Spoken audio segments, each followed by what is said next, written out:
This sermon, God's only provided place of worship, was delivered on Sunday morning, November 28, 1965 at the Life Tabernacle in Shreveport, Louisiana, USA. நம்முடைய கர்த்தராகிய இயேசு கிறிஸ்துவின் விலையேறப்பட்ட நாமத்திற்கு மகிமை உண்டாவதாக.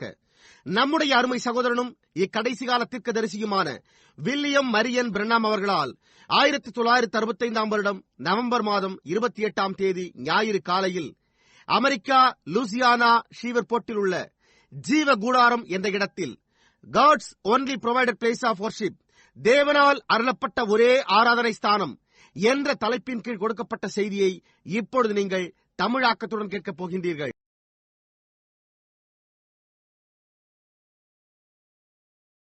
Was tested to see where he was standing. They tested in every manner, tested like we are tested, but there was no giving in to him at all. No, sir. That was the Son of God. அவர் எங்கே நின்று கொண்டிருந்தார் என்பதை காணும்படி சோதிக்கப்பட்டார். பாருங்கள், ஒவ்வொரு விதத்திலும் சோதிக்கப்பட்டார். நாம் சோதிக்கப்படுகின்றது போல அவர் சோதிக்கப்பட்டார். ஆனால் அவரிடத்தில் விட்டுக் கொடுப்பது என்பதே இல்லாதிருந்தது. இல்லையா? அதுதான் தேவகுமாரன்.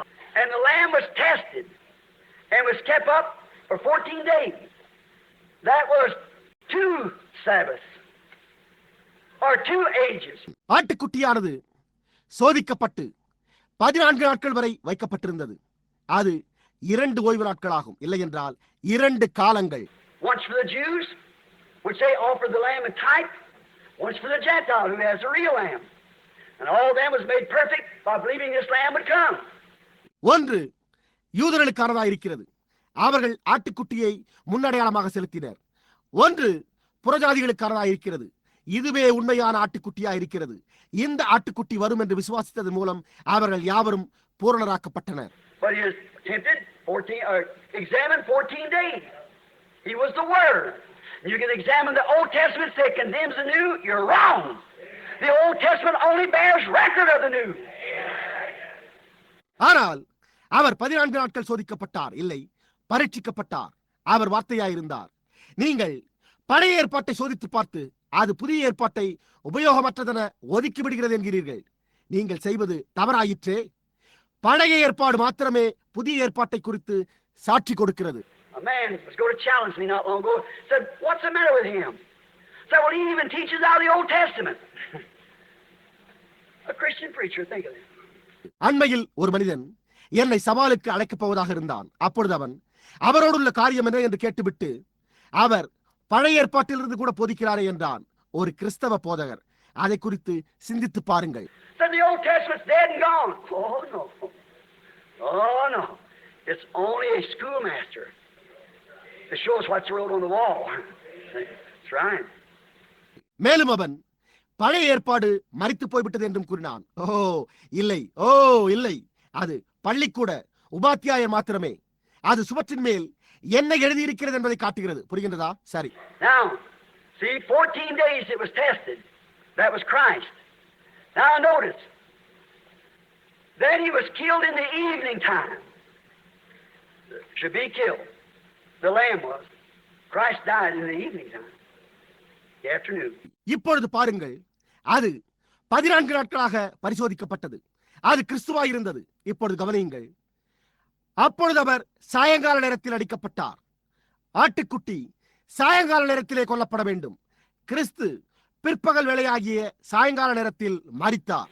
And then notice, then he was also, the blood was to be put on the doorpost. See, which the blood is the life of the animal. Thou shalt eat the flesh thereof, but the blood thereof, which is the life, poured out. See? ஆகையால் கவனியுங்கள், இரத்தமானது வீட்டு வாசலின் நிலைக்கால்களின் மீது பூசப்பட வேண்டியதாய் இருந்தது. பாருங்கள், இரத்தம் மிருகத்தின் ஜீவனாயிருக்கிறது. நீ அதன் மாம்சத்தை புசிப்பாயாக, ஆனால் அதன் ஜீவனாகிய இரத்தத்தை தரையிலே ஊற்றிவிட வேண்டும். புரிகின்றதா? It was to be, the blood was to be put on the little of the doorpost of the house wherein the sacrifice was accepted. பலியானது அங்கீகரிக்கப்பட்ட வீட்டு வாசலின் நிலைக்கால்களின் மேல் இரத்தமானது பூசப்பட வேண்டியதாக இருந்தது. மகிமை. What is the life? The name. He placed the name of the person. ஜீவன் என்றால் என்ன? நாமமாகும். அவர் அந்த நபருடைய பெயரை வைத்தார். Go up to the door and you look see what name's on the door before you ring the bell. See? வாசல் வரை செல்லுங்கள். நீங்கள் பாருங்கள். நீங்கள் மணியை அடித்து ஒலிக்க செய்யும் முன்பு அந்த வாசலின் மேல் என்ன பெயர் உள்ளது என்பதையும் பாருங்கள். புரிகின்றதா? The blood was put on the lintel of the door as a type of what the sacrifice was on the inside. உட்புறத்தில் இருந்த பலி என்ன என்பதன் மாதிரியாக இரத்தமானது வாசலின் நிலைக்காலின் மீது பூசப்பட்டது. Now we're going to find the place of worship. Right through there. Coming through that blood. இப்பொழுது நாம் அந்த இரத்தத்தினூடாக வந்து சரியாக அங்கிருந்து ஆராதனையின் ஸ்தானத்தை நாம் கண்டறிய போகிறோம். Notice the blood on the door was speaking the name of what was on the inside. They were in there. Our place of worship. The Lamb is the Word. We know that. கவனியுங்கள், வாசலின் மேலிருந்த ரத்தம் உள்ளே என்ன இருந்தது என்பதன் நாமத்தை குறித்து பேசிச்சு. அவர்கள் அங்கே உள்ளே இருந்தனர். நம்முடைய ஆராதனை ஸ்தானமாகிய ஆட்டுக்குட்டியானவர் வார்த்தையாயிருக்கிறார். நாம் அதை அறிவோம். Now verse 4, notice, leave no bread, leave none of the sacrifice, or take one from one age to another. இப்பொழுது 4ஆம் வசனத்தை கவனியுங்கள். அப்பத்தில் ஏதாகிலும் முழுவதும் விடியற்காலம் வரை வைக்க வேண்டாம். பலியின் மாம்சத்தில் ஏதாகிலும் முழுவதும் விடியற்காலம் வரை வைக்க வேண்டாம். அல்லது ஒரு காலத்திற்குரியதை அடுத்த காலத்திற்கு கொண்டு செல்ல வேண்டாம். Try to go back and say, well, now we're Lutherans. We want to come up here. You got to die to the Lutheran age to be born in the Wesley age. நீங்கள் திரும்பி போய், நல்லது, இப்பொழுது நாங்கள் லூத்தரன்களாய் இருக்கிறோம், நாங்கள் இங்கே வர விரும்புகிறோம் என்று கூற முயற்சிக்கிறீர்கள். நீங்கள் வெஸ்லியின் காலத்தில் பிறப்பதற்கு லூத்தரன் காலத்தில் மரிக்க வேண்டும். You have to die in the Wesley age to be born in the Pentecostal age. நீங்கள் பெந்தேகோஸ்தே காலத்தில் பிறப்பதற்கு நீங்கள் வெஸ்லியின் காலத்தில் மரிக்க வேண்டும். And you have to die in the Pentecostal age. Leave nothing of it left. Burn it with fire because it's going to be burnt like the stalk that the wheat comes up out of. நீங்கள் பெந்தேகோஸ்தே காலத்தில் மரித்து அதில் எதையும் மீதியாக வைக்காமல் அதை அக்கனியால் சுட்டரிக்க வேண்டும். ஏனென்றால் கோதுமையானது மேலேறி வர உதவின தண்டானது அவ்வாறே எரிக்கப்பட போகிறது. The stalk, the denomination, has got to be burned. So don't bring your denomination over in the new message. This is the word now. தண்டாகிய ஸ்தாபனமானது சுட்டரிக்கப்பட வேண்டும். ஆகையால் புதிய செய்தியில் உங்களுடைய ஸ்தாபனத்தை கொண்டு வராதீர்கள். இப்பொழுது இது வார்த்தையாயிருக்கிறது. That's what denominated. The stalk had carried it. That's right. But it come over into here. Then the stalk dies. It was a carrier, the denomination, but the word goes right on. The word goes right on. தண்டாகி அதுதான் ஸ்தாபனமாயிற்று. அது அதனை சுமந்து சென்றது. சரி, ஆனால் அது இங்கே வந்துள்ளது. பிறகு தண்டானது மரித்தது, ஸ்தாபனமானது அதை சுமந்து சென்றது. ஆனால் வார்த்தையானது தொடர்ந்து செல்கிறது. ஆம், வார்த்தையானது தொடர்ந்து செல்கிறது. Now, take the 5th and the 6th verse. Notice, let's take the 5th and the 6th verse. இப்பொழுது 5வது 6வது வசனங்களை எடுத்துக் கொள்ளுங்கள். கவனியுங்கள். அல்ல, இப்பொழுது நாம் 5வது மற்றும் 6வது வசனங்களை எடுத்துக்கொள்வோம். Thou mayest not sacrifice the Passover within any of the gates which the Lord thy God giveth thee.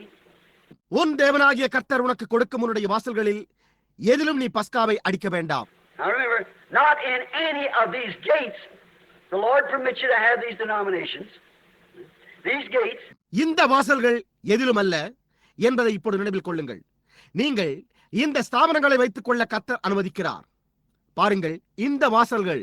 But at the place which the Lord God shall choose to place his name in. That's the gate. The only place.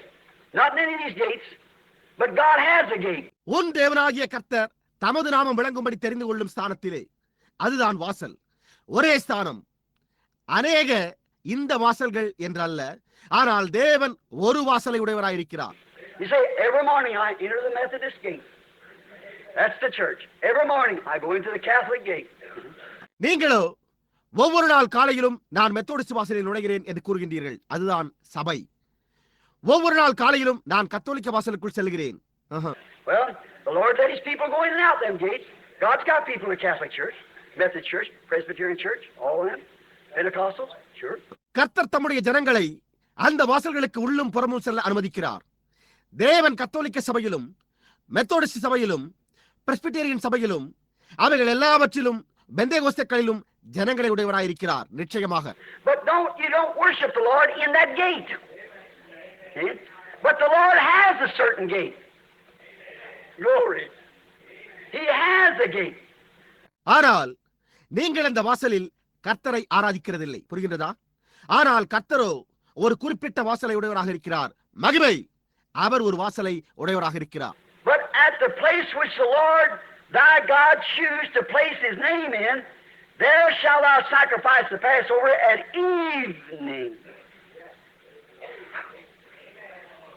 உன் தேவனாகிய கர்த்தர் தமது நாமம் விளங்கும்படி தெரிந்து கொள்ளும் ஸ்தானத்திலே சாயங்காலத்திலே பஸ்காவை அடித்து. When did Rebecca find Isaac? When did Eliezer call her to be the bride? Evening time. எப்பொழுது ரெபெக்காள் ஈசாக்கை கண்டாள்? எப்பொழுது எலியேசர் அவளை மணவாட்டியா இருக்கும்படி அழைத்தான்? சாயங்கால நேரத்திலே. It shall be light about the evening time, the way to glory you will surely find. In that waterway is a light today, buried in the precious name of Jesus. Young and old, repent of all your sins. The Holy Ghost will surely enter in. The evening lights have come. It is a fact that God and Christ are one. சாயங்கால நேரத்திலே வெளிச்சம் உண்டாகும். மகிமையின் பாதையை நீ நிச்சயம் கண்டறிவாய். அந்த தண்ணீரின் பாதையில்தான் இன்றைக்கு வெளிச்சம் உள்ளது. விலையேறப்பட்ட இயேசுவின் நாமத்தில் புதைக்கப்படுங்கள். வாலிபரே, வயோதிபரே, உங்களுடைய எல்லா பாவங்களையும் விட்டு மனம் திரும்புங்கள். பரிசுத்த ஆவியானவர் நிச்சயமாக உள்ளே பிரவேசிப்பார். சாயங்கால வெளிச்சங்கள் வந்திருக்கின்றன. தேவனும் கிறிஸ்துவும் ஒருவரே என்பது ஒரு உண்மையாகும். That was the beginning of it. Now she's faded on into the bride light. See what I mean? அதுவே அதன் துவக்கமாயிருக்கிறது. இப்பொழுது அவள் மணவாட்டி வெளிச்சத்திற்குள்ளாக தரித்திருந்தாள். நான் என்ன கூறுகிறேன் என்பதை காண்கிறீர்களா? I better close here. Start again tonight, because I don't want you to leave this. You see? No, it's dinner time. I got too many notes wrote here. Ooh, my. நான் இங்கே முடிப்பது மேலானதாக இருக்கும். இன்றிரவு மறுபடியும் தொடர்ந்து பேசுவது நல்லது. ஏனென்றால் நீங்கள் அதை விட்டு விடுவதை நான் விரும்புகிறதில்லை. நீங்கள் பாருங்கள். இல்லை, இது இரவு உணவு வேளை. நல்லது. நான் இங்கே குறிப்புகளை எழுதி வைத்திருக்கிறேன். ஓஹோ, என்னே. How about tonight? Would that be better? Well, if you want to just try a little further? Or let's go a little further then. Hurry right quick. How's that? இன்றிரவு அதை குறித்து எப்படி? அது வசதியாக இருக்குமா? நல்லது. நீங்கள் இன்னும் சிறிது நேரம் தரித்திருக்கும்படி முயற்சிக்க விரும்புகிறீர்களா? சரி, அப்படியானால் நாம் இன்னும் சிறிது நேரம் தரித்திருப்போம். ஆனால் நாம் துரிதமாக முடிப்போம். அது எப்படி? Now, go in at the what? You shall not go into any gate that the Lord God has given you, but at the gate that the Lord will put his name in. இப்பொழுது எதற்குள் பிரவேசிப்பது? உன் தேவனாகிய கர்த்தர் உனக்கு கொடுத்திருக்கும் வாசல்களில் எதிலும் நீ பிரவேசியாமல் கர்த்தர் தமது நாமம் விளங்கும்படி தெரிந்து கொள்ளும் வாசலிலே பிரவேசிப்பாயாக. Not go into the house of the gate which is the door. Is that right? God's going to put his name at the door. And you shall not, that's the gate that enters into the place of worship, the sanctuary. வாசலாய் இருக்கிற கதவென்னும் வீட்டிற்குள் பிரவேசிப்பதல்ல. சரியா? தேவன் தம்முடைய நாமத்தை வாசலண்டை வைக்கப் போகிறார். பரிசுத்த ஸ்தலமாகிய ஆராதனை ஸ்தானத்திற்குள் நுழைவதற்கான வாசல் அதுதான். You don't go in there with your sacrifice to any of these gates, but in the gate that the Lord God chooses to put his name in. தேவனாகிய கர்த்தர் தமது நாமத்தை வைக்க தெரிந்து கொள்ளும் வாசலை தவிர இந்த மற்றெந்த வாசல்களுக்குள்ளும் நீ உன் பலியுடன் செல்ல வேண்டாம். புரிகின்றதா? Now, has he did that? Where is that gate? இப்பொழுது அவர் அதை செய்திருக்கிறாரா? அந்த வாசல் எங்கே? In St. John 10, Jesus said, I am the gate, the door. I am the door to the house of God. I am a door to the sheepfold. Not the goat fold, the sheepfold. இயேசு பரிசுத்த யோவான் 10 நானே கதவு, வாசல், நானே தேவனுடைய வீட்டிற்கு வாசல், நானே ஆட்டு தொழுவத்திற்கு வாசல் என்றார். வெள்ளாட்டு தொழுவத்திற்கு அல்ல, செம்மறியாட்டு தொழுவத்திற்கே. புரிகின்றதா? I am the door to the sheepfold. A man may enter into this door, be safe. நானே ஆட்டு தொழுவத்திற்கு வாசல். ஒரு மனிதன் பத்திரமாக இந்த வாசலுக்குள் பிரவேசிக்கலாம். And now, we can linger a long time on that, but to save time, he is the door to that sheepfold. இப்பொழுது நாம் அதன் பேரில் நீண்ட நேரமாக தாமதித்து தியானிக்க கூடும். ஆனால் நேரத்தை மிச்சப்படுத்தும்படி துரிதப்படுகிறேன். அவரே அந்த ஆட்டு தொழுவத்திற்கு வாசலாயிருக்கிறார். Now, we want to notice here, the shadows and types are really in view right here, but if I take that page, it's going to hold you a while. இப்பொழுது நாம் இங்கே கவனிக்க விரும்புகிறோம். நிழல்களும் மாதிரிகளும் இங்கேதான் உண்மையாகவே காட்சிக்கு வருகின்றன.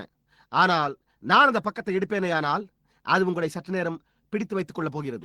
All right, notice, this brings in perfect view Jesus Christ. For all the Old Testament is type of Him, all the feasts, all the worships, and everything. சரி, கவனியுங்கள். இது இயேசு கிறிஸ்துவை பரிபூர்ணமான காட்சியில் கொண்டு வருகிறது. ஏனென்றால் பழைய ஏற்பாடு யாவுமே அவருக்கு மாதிரியாயிருக்கிறது. எல்லா பண்டிகைகளும், எல்லா ஆராதனைகளும் மற்றுமுள்ள ஒவ்வொரு காரியமும் மாதிரியாகவே இருக்கின்றன. And I've got wrote down here under these line of scriptures, explain it. That's where it take a long time. இந்த வேத வாக்கியங்களின் கீழே இதை விவரித்து கூறவும் என்று நான் இங்கே கீழே எழுதி வைத்திருக்கிறேன். அங்கேதான் அது நீண்ட நேரத்தை எடுத்துக்கொள்ளும். Explain how all the feasts, even the meal offering, was a type of Christ. Let's just take that one. எல்லா பண்டிகைகளும் எப்படி என்று விளக்கி கூறுவது. போஜன பலியும் கூட கிறிஸ்துவிற்கு மாதிரியாய் இருக்கிறது.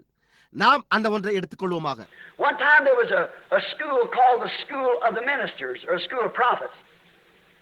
They trained up educated prophets. And there was a genuine God-called prophet one time. Went up to visit him.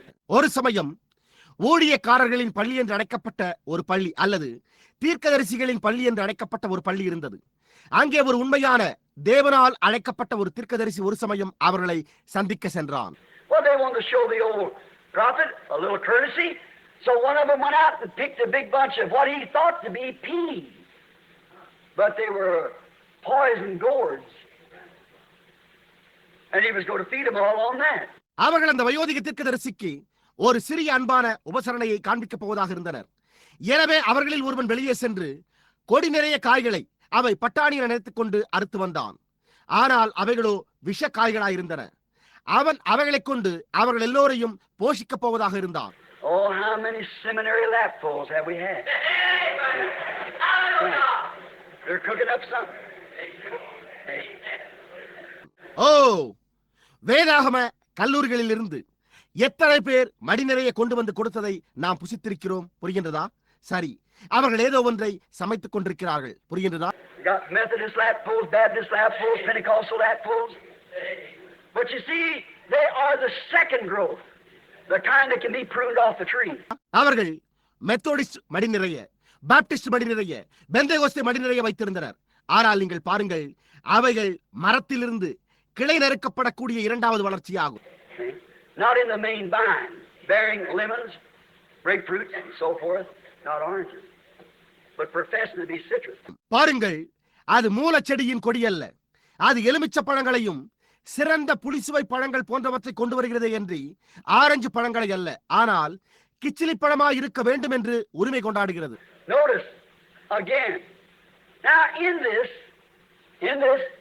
when Elijah come around and looked at him and see that it was poison gourds that would kill every one of them, they said, "Alas, we got death in the pot." மீண்டும் கவனியுங்கள்.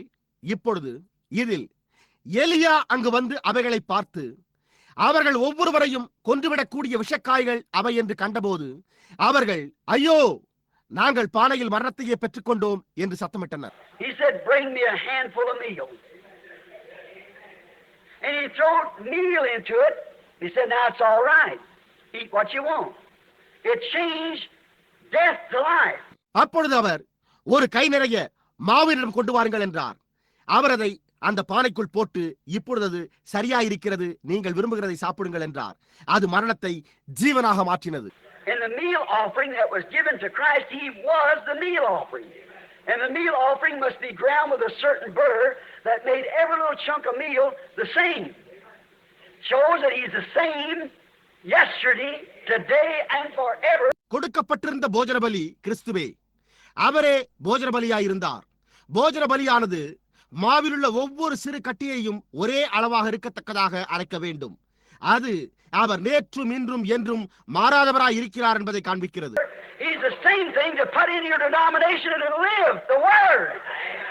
அவர் உங்களுடைய ஸ்தாபனத்திற்குள்ளாக போடும்படியான அதே காரியமான வார்த்தையாயிருக்கிறார். அப்பொழுதே அது ஜீவிக்கும். All the types of everything, the tabernacle, the shewbread, everything. கிறிஸ்து வார்த்தையாயிருக்கிறார். எல்லா காரியத்திற்கும் மாதிரியாயிருக்கிறார். கூடாரம், சமூகத்தப்பம் மற்றுமுள்ள ஒவ்வொரு காரியத்திற்கும் மாதிரியாயிருக்கிறார். The broken kosher under the plate was his broken body that the Jews can't explain yet why they do it. See? And all these other things typed him. பிட்கப்பட்டு தட்டின் கீழே உள்ள அப்பம் அவருடைய பிட்கப்பட்ட சரீரமாகும். அவர்கள் ஏன் அதை செய்கிறார்கள் என்று இன்னமும் யூதர்களால் விளக்கி கூற முடியவில்லை. பார்த்தீர்களா? இந்த மற்ற எல்லா காரியங்களும் அவருக்கே மாதிரிகளாய் இருக்கின்றன. Now then, him and you, we see now all denominations and creeds left behind. For he is the pure, unchangeable Word of God, which is the unleavened bread. St. John 1. That's right. அப்படியானால் இப்பொழுது அவர் காட்சியில் வரும்போது நாம் எல்லா ஸ்தாபனங்களும் மத கோட்பாடுகளும் பின்னுக்கு விடப்படுவதை நாம் காண்கிறோம். ஏனென்றால் அவர் பரிசுத்த யோவான் 1 குறிப்பிட்டுள்ள சுத்தமான புளிப்பில்லாத அப்பமாயிருக்கிற மாறக்கூடாத தேவனுடைய வார்த்தையாயிருக்கிறார். He's the unleavened bread. So when you add this or add that, it's 11 added to that what's already been originally given for you. அவர் புளிப்பில்லா அப்பமாயிருக்கிறார். ஆகையால் நீங்கள் அதை கூட்டுவது அல்லது அதை கூட்டுவது என்பது ஏற்கனவே ஆதியில் உங்களுக்கு கொடுக்கப்பட்டதுடன் புளித்ததை கூட்டுவதாகும். Look here. What's killing the race today? They take and hybrid things. And when you hybrid it, you kill it. இங்கே பாருங்கள், இன்றைக்கு மானிட இனத்தை கொன்று கொண்டிருக்கிறது எது? அவர்கள் கலப்பினமான காரியங்களை ஏற்றுக்கொள்கின்றனர். நீங்கள் அதை கலப்பினமாக்கும் போது நீங்கள் அதை கொல்லுகிறீர்கள். Oh, it looks more pretty. Sure. Hybrid corn, corn flakes, all the other cereals that comes out of corn.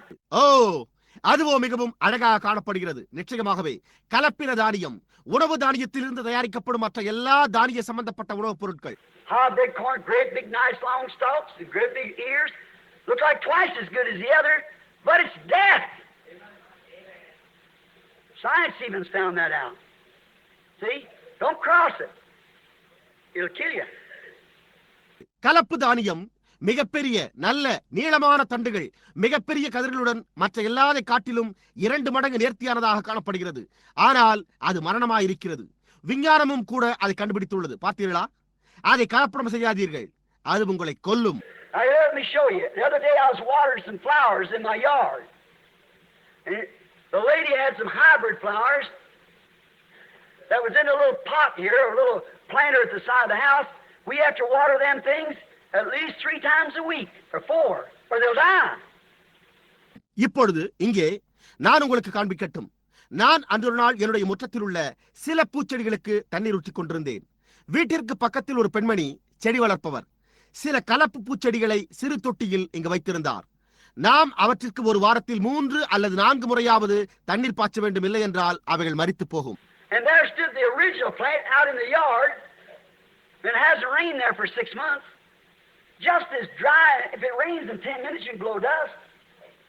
அதே வெளிப்பக்கத்தில் ஒரு கலப்படமற்ற அசல் செடியும் நின்று கொண்டிருந்தது. அது 6 மாதங்களாக மழை பெய்யாததினால் அங்கே காய்ந்திருந்தது. மழை பெய்ததையானால் 10 நிமிடங்களில் நீங்கள் தூசியை தட்ட முடியும். But that little fella laying out there, just prettier and brighter than the hybrid was with all the water. You keep that water off of him, he'll die. But where do you get his water?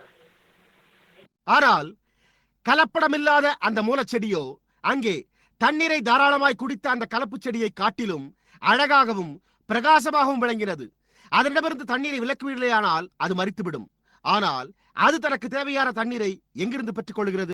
And another thing, you have to go all along spraying them every day or two to keep the lice off of them. But don't the lice will eat him up. He's so tender and soft. மற்றொரு காரியம் என்னவெனில், நீங்கள் பூச்சியை அதினின்று விலக்க நாள்தோறும் அல்லது 2 நாளைக்கு ஒரு முறை மருந்தடித்துக் கொண்டே இருக்க வேண்டியதாயிருக்கும். அவர்கள் அப்படி அடிக்காவிட்டால் அது அவ்வளவு இலசாகவும் மிருதுவாகவும் இருப்பதால் பூச்சிகள் அதை தின்றுவிடும். But the anal louse will get on that original. No. You crawl up to him, crawl away. He's original. See what the high breeding has done? ஆனால் அசலானதை ஒட்டுயிர் பூச்சியானது அந்த செடியை நெருங்காது. இல்லை, அப்பூச்சியானது அந்த செடி வரை ஊர்ந்து வரும். பிறகு அது ஊர்ந்து சென்று விடும். அது அசல் கொடியாகும். கலப்படம் செய்வது எதை விளைவித்திருக்கிறது என்று பார்த்தீர்களா? That's the same thing in the church. They're trying to mix the denomination with the word to try to make the word say what the denomination says. சபையிலும் அதே காரியம்தான் உள்ளது. அவர்கள் வார்த்தையோடு ஸ்தாபனத்தை கலக்க முயற்சித்துக் கொண்டிருக்கிறார்கள். ஸ்தாபனம் என்ன கூறுகிறதோ அதையே வார்த்தை கூறுகிறது என்று கூற முயற்சிக்கிறார்கள். And when you do that, you have to spray them and baby them and give them gold stars to come to Sunday school and everything else. That's right. நீங்கள் அவ்வாறு செய்யும் போது நீங்கள் அவர்களுக்கு மருந்தடிக்க வேண்டும். அவைகளை குழந்தைகளைப் போல நடத்த வேண்டும். ஓய்வு நாள் பள்ளிக்கு வருவதற்கு தங்க நட்சத்திர பதக்கம் அவர்களுக்கு கொடுக்க வேண்டி இருப்பது போலவே மற்ற ஒவ்வொரு காரியத்தையும் செய்ய வேண்டியதாயிருக்கும். அது சரியே. When a genuine born again Christian born with the word of God, he's rugged. ஆனால் ஒரு உண்மையான மறுபடியும் பிறந்த கிறிஸ்தவன், தேவனுடைய வார்த்தையினால் பிறந்தவன், அவன் வளைந்து கொடுக்காதவனாயிருக்கிறான். The license things the world don't bother him. He's an eagle, he flies from a pasture, soars in the heavenly. It is true. Nothing. அவ்வாறுதான் நீங்கள் இருக்கின்றீர்கள். பெண்களும் உலகத்தின் காரியங்களும் அவனை பாதிக்கிறதில்லை. அவன் ஒரு கழுகாயிருக்கிறான். அவன் அதையெல்லாம் கடந்து பறந்து செல்கிறான். பாருங்கள், உன்னதத்திற்கு பறந்து எழும்புகிறான். புரிகின்றதா? அது உண்மையாயிருக்கிறது.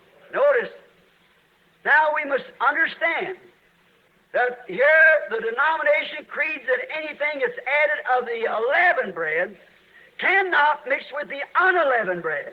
கவனியுங்கள், இப்பொழுது நாம் அதை இங்கே புரிந்து கொள்ள வேண்டும். புளித்த அப்பத்துடன் சேர்க்கப்பட்ட ஸ்தாபனம், மத கோட்பாடுகள் அல்லது மற்ற ஏதும் புளிப்பில்லா அப்பத்துடன் சேர இயலாது. And the Bible foreshadows here in the sacrament of going into the worship that no unleavened can be taken with you and God will receive it. ஆராதனைக்குள் பிரவேசிப்பதை வேதாகமமானது இங்கு ஆவிக்குரிய சுத்திகரிப்பிற்காக அனுசரிக்க வேண்டிய நிபந்தனைகளின் நிழலாக முன்னமே காட்டுகிறது. எந்த புளிப்புள்ளதும் உங்களோடு ஏற்றுக்கொள்ளப்பட மாட்டாது. அப்படி இருந்தால் மட்டுமே தேவன் அதை ஏற்றுக்கொள்வார். You say I'm Methodist, right there you die. I'm Pentecostals, you die. நீங்களோ நான் மெத்தோடிஸ்ட் என்கிறீர்கள். நீங்கள் அங்கேயே மரிக்க வேண்டுமே. நான் பெந்தகோஸ்தேவை சேர்ந்தவன் என்கிறீர்கள். நீ மரித்தாயே. I am of Christ. Right? You got to stand on something. That's right. You're standing on something. நான் கிறிஸ்துவனுடையவன். சரி, நீங்கள் ஏதோ ஒரு காரியத்தின் மீது நிற்க வேண்டும். நீங்கள் ஏதோ ஒரு காரியத்தின் மீது நின்று கொண்டிருக்கிறீர்கள். Churchill once said, held up 2 fingers and said, we are got the victory. And England stood by that. They believed Churchill. சர்ச்சில் ஒரு சமயம் தன்னுடைய 2 விரல்களை உயர்த்தி நாங்கள் வெற்றி பெற்று விட்டோம் என்று கூறினார். இங்கிலாந்து அதன் மூலமே நின்றது. அவர்கள் சர்ச்சிலை நம்பினார்கள். And believe it or not, this morning you are standing by something. There's only one thing that you can live and stand by, and that's Christ, the Word. True. இந்த காலையில் நீங்கள் இதை நம்பினாலும் அல்லது நம்பாவிட்டாலும் நீங்கள் ஏதோ ஒரு காரியத்தின் மூலமே நின்று கொண்டிருக்கிறீர்கள். நீங்கள் ஜீவிக்கக்கூடியவர்களாய் அருகில் நிற்கத்தக்கதான காரியம் ஒன்று மாத்திரமே உண்டு. அது கிறிஸ்துவாகும். அதுவே வார்த்தையாகும். உண்மையே. Notice, nothing in the Bible types the denominations but Babylon. And Babylon was founded by Nimrod. And Nimrod was a renegade. கவனியுங்கள், வேதத்தில் ஸ்தாபனங்களுக்கு பாபிலோனை தவிர வேறு முன்னடையாளங்களே இல்லை. பாபிலோன் நிம்ரோத்தினால் ஸ்தாபிக்கப்பட்டது. நிம்ரோத் ஒரு விசுவாச துரோகியாயிருந்தார். And he had a bunch of women in there, were supposed to be his queens, that was prophetess. அவன் அங்கே ஒரு கூட்ட ஸ்திரீகளை உடையவனாய் இருந்தான். அவர்கள் அவனுக்கு ராணிகளாக கருதப்பட்டனர். அவர்கள் தீர்க்க தரிசனிகளாயிருந்தனர். They even think that old Balaam come from that section. They had roots and so forth. They worshiped, you know, many of you scholars that reading Hesop's two Babylons and so forth in the history of the church, and how they did. அந்த வகுப்பினர் வேர் பற்றி சென்றதாகவும் இன்னும் அநேக காரியங்களையும் கூறி அந்த வகுப்பிலிருந்துதான் பண்டைய பிலேயாம் தோன்றினதாகவும் கூட கருதுகிறார்கள். இஸ்லாப்புடைய 2 பாபிலோன்கள் முதலிய புத்தகங்களையும் சபையின் சரித்திரத்தையும் படித்திருக்கும் கல்விமான்கள் அவர்கள் எவ்விதம் ஆராதித்தனர் என்பதை அறிவீர்கள். And they had women that done this and women of goddess and everything, and it was a forced religion. இதை செய்த பெண்களை அவர்கள் உடையவர்களாக இருந்தனர். ஸ்திரீகளை தேவதைகள் என்றெல்லாம் அழைத்து அது ஒரு பலாத்காரமான திணிக்கப்பட்ட மதமாயிருந்தது. Everybody, every city around Babylon was compelled to come to Babylon to worship under Nimrod at the tower. That's right. ஒவ்வொருவரும் பாபிலோனை சுற்றி இருந்த ஒவ்வொரு நகரத்தாரும் நிம்ரோத்திற்கு கீழாக பாபேல் கோபுரத்தண்டை ஆராதிக்கும்படியாக பாபிலோனுக்கு வர கட்டாயப்படுத்தப்பட்டனர். புரிகின்றதா? அது உண்மை. They were forced to do it. The Babel. That's where the confusion comes. அவர்கள் அதை செய்ய, அதை விவாதிக்க கட்டாயப்படுத்தப்பட்டனர். அங்கேதான் குழப்பம் வந்தது. And that's exactly what the church is today. If you don't attend Sunday school, if you don't do this, they have to hire you do this and do this and do that, you're out of the picture. இன்று சபையும் சரியாக அதே நிலையில் தான் உள்ளது. நீங்கள் ஓய்வு நாள் பள்ளிக்கு செல்லாவிட்டால், நீங்கள் இதை செய்யாவிட்டால், இதை செய்வதற்கு நாங்கள் உன்னை கூலி பொருத்த வேண்டும், இதை செய்ய அதை செய்ய நீ காட்சிக்கு புறம்பே இருக்கிறாய். Out there in Tucson, listening this morning, I once wondered, I'm always constraining people, go to church. No matter where you go. அங்கே டூசானில் இந்த காலையில் கேட்டுக்கொண்டிருக்கிறார்கள். நான் ஒரு முறை வியந்தேன். நான் எப்பொழுதும் ஜனங்களை சபைக்கு செல்லுங்கள், நீங்கள் எங்கே சென்றாலும் கவலைப்பட வேண்டியதில்லை என்று கட்டாயப்படுத்தி இருக்கிறேன். ஜனங்கள் ஒருவிதமாய் பின்வாங்குகிறதையும் இந்தபடியாக செல்வதையும் நான் கண்டிருக்கிறேன். நான் காரியம் என்ன என்று எண்ணினேன். I went to some of them. The first day you're there, they'll approach you. Join our church. If you don't do it, you're not welcome. நான் அவர்கள் சிலரிடம் சென்றேன். நீங்கள் அங்கே செல்லும் முதல் நாளிலே அவர்கள் உங்களை அணுகி எங்களுடைய சபையை சேர்ந்து கொள்கிறேன் என்பார்கள். நீங்கள் அதை அவ்வாறே செய்யாவிடில் நீங்கள் வரவேற்கப்படுகிறதில்லை. புரிகின்றதா? பார்த்தீர்களா? It's a forced thing. It's forced upon you. See? And that's Babylon.